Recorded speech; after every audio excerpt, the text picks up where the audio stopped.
अभी जो 11th का और बीएससी का जो ऑनलाइन काउंसलिंग का शेड्यूल आया है, इवन ब्रिज कोर्स की भी बात कर लें तो जिन भी कैंडिडेट का भी जो ऑनलाइन काउंसलिंग का शेड्यूल आया है, ज़्यादातर स्टूडेंट्स का भी ये कमेंट आ रहा है कि सर हमें डॉक्यूमेंट्स क्या क्या अपलोड करना पड़ेगा, क्योंकि बहुत सारे स्टूडेंट्स को इस बात का इशूज है कि किसी के पास एसएलसी नहीं है, किसी के पास माइग्रेशन नहीं, किसी के पास कुछ नहीं है। तो इस वीडियो में आपको फाइनल जवाब मिलेगा और इसके बाद मेरा ख्याल है कि आप किसी से पूछेंगे नहीं, क्योंकि जब आपको एक बार पता चल जाएगा तो फिर दोबारा किसी से पूछने का मतलब नहीं बनता है। अभी मैं सिंपल एएमयू की official website that is AMU exam controller पे जाता हूँ सबसे पहले। इसके बाद इस तरीके का आइकन दिखेगा, यहाँ पे देख सकते हैं ये रहा ऑफिस ऑफ द कंट्रोलर का वेबसाइट। हम इस पर सिंपल क्लिक कर दिए, इस तरीके का आइकन दिखेगा। स्क्रॉल करते हुए नीचे आएंगे तो यहाँ पे ये ऑनलाइन काउंसलिंग यानी इसी लिंक पे थ्रू जाकर आपको ऑनलाइन काउंसलिंग करना होगा, लेकिन जो डेट दिया गया उसी डेट में ही स्टार्ट करेंगे, पहले ना करें तो बेहतर आपके लिए। अब हम क्या करें, उसी लिंक पे ही क्लिक कर दिया, ऑनलाइन काउंसलिंग एडमिशन पोर्टल पे। जैसे जब क्लिक करेंगे इस तरीके का आइकन आ जाएगा, ये रहा है यहाँ पे, इस तरीके से आइकन दिखेगा यहाँ पे। अब इसके बाद यहाँ पे करना कुछ नहीं था, कि आप चाहें तो कर सकते हैं, ऐसा नहीं है, कोई बहुत बड़ा इशू नहीं है। मतलब ये कि उसके लिए बस मार्कशीट जो है वो स्कैन होना चाहिए, और जो मैं अभी दिखाता हूँ उसको आपको पता ही चल जाएगा।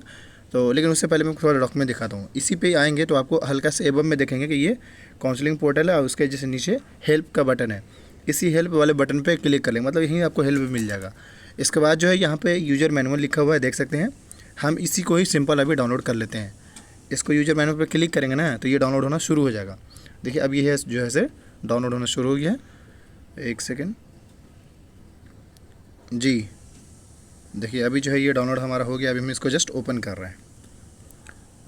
इसमें जो दिया हुआ बस इसी के अकॉर्डिंग आपको चलना है, इसके अलावा किसी की बात मानने की ज़रूरत नहीं है आपको। इसमें साफ लिखा हुआ है, इन द व्यू ऑफ कोविड-19 pandemic AMU decided to implement online counselling schedule for admission, यानी ऑनलाइन काउंसलिंग फिलहाल होगा एडमिशन के लिए। लेकिन इसके आगे जस्ट नीचे ये भी कह रहा है कि वैसे स्टूडेंट जिसका नाम सेलेक्टेड लिस्ट में, चांस में नॉमिनेशन लिस्ट में या स्पेशल कैटेगरी मान के चलिए नॉमिनेशन लिस्ट को आया है, उनको ऑनलाइन काउंसलिंग करना पड़ेगा जो डेट दिया गया है। और उसका लिंक ये इन्होंने ये बताया है, हालांकि ये है कि वो जो लिंक है हमने बता ही दिया कैसे करना है। इसके बाद जो है आपको ऑनलाइन काउंसलिंग जो है अपना अगर मोबाइल से करते हैं तो उसको डेस्कटॉप वर्जन में रखिए, डेस्कटॉप मोड में रखिए, और अगर लैपटॉप है तो वो तो ऑलरेडी डेस्कटॉप मोड में ही रहेगा। ये 6 स्टेप में आपको ऑनलाइन काउंसलिंग होगा। लेकिन मैं डायरेक्ट डॉक्यूमेंट्स पे आ जाता हूँ। मैं इस पर एक वीडियोस बना दूँ कैसे कैसे ऑनलाइन काउंसलिंग होगा। हालांकि ये कि होता ये है कि थोड़ा सा टाइम लग जा रहा है, इसलिए इस पर वीडियोज़ आ नहीं पा रहा है। तो ये रहा, देखिए यहाँ पे नंबर 10 पे देख सकते हैं ये डॉक्यूमेंट्स लिस्ट बताया गया है। सबसे पहले जो डॉक्यूमेंट्स है, ये जो मैंडेटरी डॉक्यूमेंट्स है, मैंडेटरी डॉक्यूमेंट्स में भी क्या बोल रहा है, coloured scan copy with both side if back side is not blank. अगर बैक साइड कोई खाली है, मतलब बैक साइड में कुछ है ही नहीं, तो फिर एक ही फ्रंट का ही स्कैन करिए। लेकिन अगर बैक साइड में कुछ लिखा हुआ है तो फ्रंट और बैक दोनों का एक पीडीएफ बनवा लीजिए। अब मान लीजिए जैसे मार्कशीट है तो मार्कशीट का फ्रंट में भी होता है, पीछे में भी होता है, उसका करा लेंगे। लेकिन अगर किसी का बर्थ सर्टिफिकेट है तो बर्थ सर्टिफिकेट तो जस्ट सामने फ्रंट में होता है, उस बैक साइड में तो कुछ लिखा होता नहीं है। तो बर्थ सर्टिफिकेट का वाला जो है उसको सामने चलेगा, मतलब फ्रंट का चलेगा, उसमें नाम आपका डेट ऑफ बर्थ लिखा वही चलेगा सिर्फ। लेकिन अगर मार्कशीट है तो मार्कशीट में फ्रंट और बैक दोनों चलेगा। आई होप मेरी बात को समझ गए होंगे। लेकिन अब यहाँ पे मैं बताने वाला हूँ कि एक्चुअल में आपका डॉक्यूमेंट सही है क्या हो। ए पे अगर देखने लिखा हुआ है क्लास 10 या high school marksheet in support of date of birth, आपका 10th का मार्कशीट मैंडेटरी है, जो कि अभी ऑनलाइन काउंसलिंग होगा उसमें अपलोड करना पड़ेगा। 10th की मार्कशीट जो भी इस बार 11th में जो भी कैंडिडेट एडमिशन लेंगे, 11th में खासकर, क्योंकि 11th वाले सबसे ज़्यादा क्यूरी आ रहा है, तो 11th में जो भी स्टूडेंट्स एडमिशन लेंगे, चाहे वो science, humanities and commerce, even diploma वाले भी बात कर ले, ब्रिज कोर्स वाले भी बात कर ले, तो इन सभी को एटलीस्ट 10th का मार्कशीट, ओरिजिनल जो मार्कशीट है उसका स्कैन कॉपी अपलोड करना पड़ेगा। अब वो आप जहाँ से भी लाएँ लाना पड़ेगा आपको। हाँ, ये है कि कुछ स्टूडेंट के साथ शायद नहीं है तो उनका सॉल्यूशन मैं सजेस्ट कर सकता हूँ, लेकिन ये है कि इनकेस मैं इसका दावा गारंटी नहीं लेता, क्योंकि गलती होगा तो ये सारी चीज़ आप पे जाएगा। तो मैं ये कहना चाह रहा हूँ कि अगर इनकेस आपके पास मार्कशीट है डिजी लॉकर वाला, उसको निकलवा कर आप जो स्कूल है जहाँ से पढ़ रहे हैं वहाँ से साइन करवा करके उसको अपलोड कर दिए, ताकि एक फाइनल, क्योंकि ए में भी अगर देखेगा तो उनको पता चले हाँ भाई ये जो मार्कशीट है अलग बात है डिजी लॉकर का, लेकिन इसका ये 100% सही है क्योंकि इन्होंने अपने डिपार्टमेंट से साइन करा लिया है, तो ये एक अप्रूवल हो जाता है। तो अभी के हिसाब से देखा है तो एक मार्कशीट चाहिए होगा। फिर marksheet of all examination passed, इसकी कोई ज़रूरत नहीं है, ये उन लोगों के लिए है, समझे। ये जिनका बीए में एडमिशन, बीए भी नहीं बल्कि पीजी कोर्स में, मतलब एमए हिस्ट्री में जिनका एडमिशन होना है उन लोगों के लिए। इवन इसमें भी यानी सी में भी, हाँ डी जो है वो काम की चीज़ है, मतलब ए और डी जो है वो 11th वाले कैंडिडेट के लिए है, और अगेन ए और डी जो लिखा हुआ है ये भी बीए वालों कैंडिडेट के लिए, यानी बीएससी में जिस पे कैंडिडेट का नाम आया है उनको 10th की मार्कशीट और 12th की मार्कशीट और ये देना ही पड़ेगा, ठीक।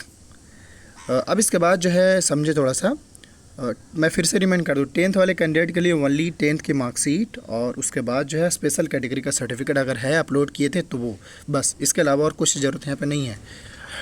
इसमें अगर आगे स्क्रॉल करते हुए थोड़ा बकिया पढ़ लीजिएगा, आगे ये कह रहा है कैंडिडेट में also upload coloured scan copy with both side. यहाँ पे मतलब इससे पता चल रहा है कि जो migration character SLC leaving certificate ये जो है ना ये ऑप्शनल है, अगर आप चाहें तो अपलोड कर सकते हैं और अगर नहीं चाहे तो मत करिए, अगर है ही नहीं तो अभी फ़िलहाल मत करिए, अगर है तो अपलोड कर दीजिए, आपको ही बेहतर होगा ताकि एएमयू को फाइनली लग जाए कि हाँ भाई बंदा ने कर दिया। लेकिन ऐसा कोई प्रॉब्लम नहीं होने वाला है, मैं फिर से रिमाइंड कर दूँ, मैंडेटरी है मार्कशीट आपका अपलोड करना। और अगर कोई स्पेशल कैटेगरी है किसी भी, जैसे लाइक किसी का ओबीसी होगा, किसी का बीसी होगा, किसी का एनसीसी का होगा, किसी कुछ का होगा, तो ये 2 चीज़ एटलीस्ट आपको ओरिजिनल रेडी रखना है ऑनलाइन काउंसलिंग में, एटलीस्ट 2 फिलहाल रेडी रखना है अपलोड करने के लिए। बाकी तो ये देख सकते हैं ये सब तो कुछ ऐसा ही है, ऐसा ही नहीं मतलब ये कि अगर आपके पास है तो अपलोड कर दीजिए, आप क्यों मतलब प्रॉब्लम लेंगे, इसलिए मैं कहना चाह रहा हूँ। हाँ, इसके अलावा और क्या क्या ज़रूरत पड़ेगा, फ़ोटो पड़ेगा, सिग्नेचर पड़ेगा, ये 2 चीज़ एटलीस्ट ज़रूरत पड़ेगा, याद रखें। और ये जो थर्ड वाला ऑप्शन है, ये 3rd वाला में जो 10th के स्टूडेंट्स 11th में एडमिशन लेंगे तो इन पे अपलोड कर देना पड़ेगा, अपलोड कर देने के बाद हो जाएगा। ये इंटरमीडिएट जो 12th कर लिए हैं, ये मास्टर्स जो बैचलर में एडमिशन जो मास्टर्स में एडमिशन लेंगे या मास्टर्स से आगे एडमिशन लेंगे, वो मतलब जो भी सर्टिफिकेट है वो हिसाब से अपलोड कर सकते हैं। तो मैंने डॉक्यूमेंट्स में फिर से रिमाइंड कर दूँ, ओनली मार्कशीट 10th की और स्पेशल कैटेगरी है वो 11th वाले कैंडिडेट के लिए।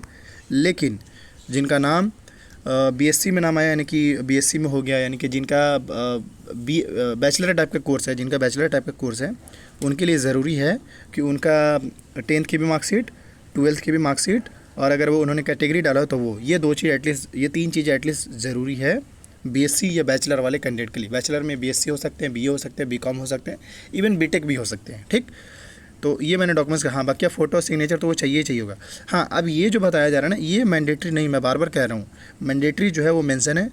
ये आप शायद इसमें कन्फ्यूजन हो रहा, तो ये उन स्टूडेंट्स के लिए, जैसे मान लीजिए कि कोई ऐसा भी स्टूडेंट्स हो सकता है जिन्होंने 12th दे रखा हो लेकिन 12th में रिजल्ट आने में लेट हो रहा हो, तो उसी हिसाब से अगर देखा है, एक बात बोल रहे हैं कि 12th आने में रिजल्ट, तो उसका 11th वाला जो मार्कशीट तैयार हुआ है उसको भी अपलोड कर सकता है। मगर यहाँ पे वैसा कोई सीन नहीं, क्योंकि आज के टाइम में 90% स्टूडेंट्स का जो 12th का जो रिजल्ट है वो आ गया है।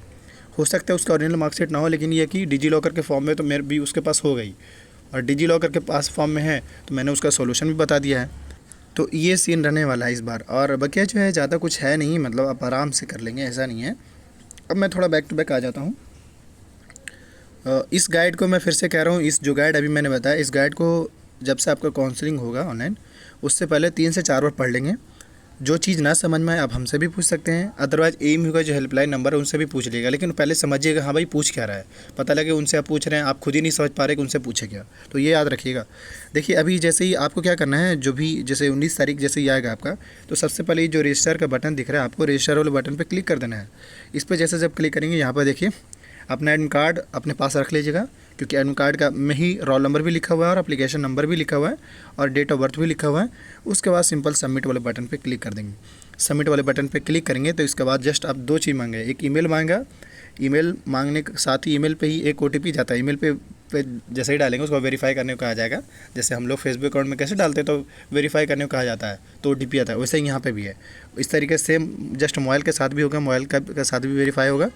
बाकी मैं कोशिश करता हूँ एक सेपरेट वीडियो बनाने की, स्टेप बाय स्टेप की कैसे ऑनलाइन काउंसलिंग होगा, मतलब लाइव में टाइम में। हालांकि गाइडलाइन तो मैं बता ही दूंगा, लेकिन एक लाइव में। बाकी thank you for watching this video.